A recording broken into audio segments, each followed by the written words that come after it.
ఎవరు రాలా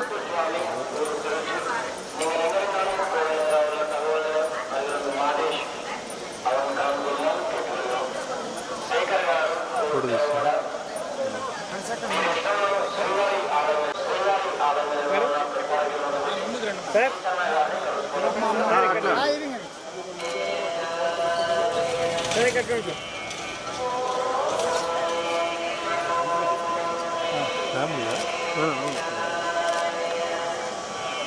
voice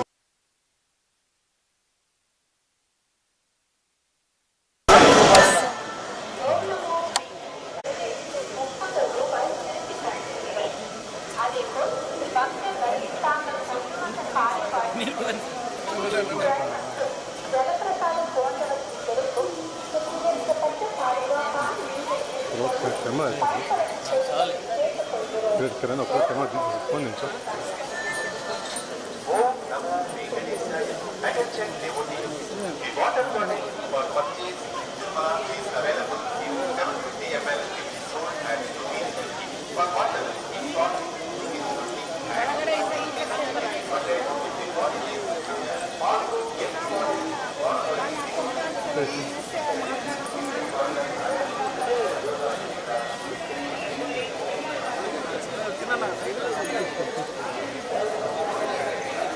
Thank you very much.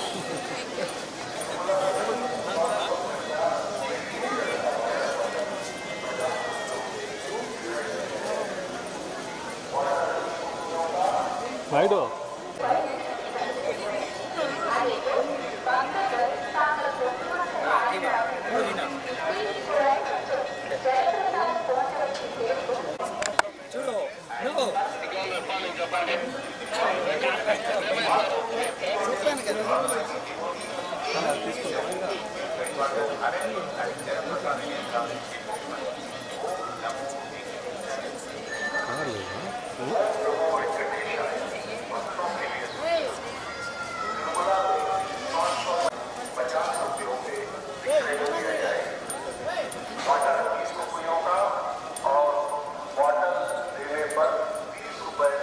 అందరికీ నమస్కారం. ఈరోజు కుటుంబ సభ్యులతో కలిసి శ్రీవారి దర్శనం చేసుకోవడం జరిగింది. చాలా ఆనందంగా ఉంది. సో చెప్పాల్సింది ఏంటంటే అలలకు అలపు ఉండదు, శీలాలకు చూపు ఉండదు, కాలాలకు రూపు ఉండదు, కానీ ఆ గోవింద నామాలకు అంతు లేదు అని నేను చెప్పగలను. మరి అదేవిధంగా మనసులో ఎంత బాధ ఉన్నా మనకు సంతోషాన్ని పంచే పరమార్థం శ్రీనివాసుని సన్నిధి. సో అటువంటి సన్నిధిలో ముక్తి, మోక్షం, ఆయురారోగ్యాలు, కృపా కటాక్షాలు ఎల్లప్పుడూ తోడు ఉంటాయి. మరి నేను తిరుమలకి ప్రతిసారి వచ్చినప్పుడు నాకు అనిపించింది ఒకటే, ఇష్టం ఉంటే మనసు హాయిగా ఉంటుంది, కష్టంతో ఉంటే గుండెలో భారంగా ఉంటుంది. మాటకి మాట తోడైతే కాలం పెరుగుతుంది, కానీ గోవింద గోవింద అన్నప్పుడు అన్ని నష్ట కష్టాలు దూరం అవుతాయి అని నేను చెప్పగలను. అండ్ అదే కాకుండా కష్టం వచ్చినా, కన్నీరు వచ్చినా, కాలం మారినా గోవిందుడి కటాక్షం బ్రహ్మాస్త్రం లాంటిది. ఎందుకంటే నమ్మిన వారిని 100 అయినా నష్ట కష్టాలు దూరం కావాల్సిందే, సుఖ సంతోషాలు రావాల్సిందే. కనుక ఆ కలియుగ దేవుడిని మనస వాచ కర్మతో సేవ చేయాల్సిందే అని నేను అందరితో కోరుకుంటున్నాను. మరి ముడువులకు మొక్కులకు ముక్తి, ఈ కలియుగ దేవుడు మానవ జాతికి ఒక కేంద్ర బిందువు లాంటి అని నేను చెప్పగలను. ఎందుకంటే మనం చూస్తే నరకతుల్యమైన జీవితానికి స్వర్గానుభూతి కలిగిస్తూ ఆ కలియుగ దేవుడిని ఆరాధిస్తూ నేను బల్లగుద్ది చెప్పగలను. అనంత ఆనందాలకు హద్దులు ఉండవు. కావున నా రక్త ప్రతి చుక్కలో గోవింద నామాలు తప్ప ఏమీ ఉండదు.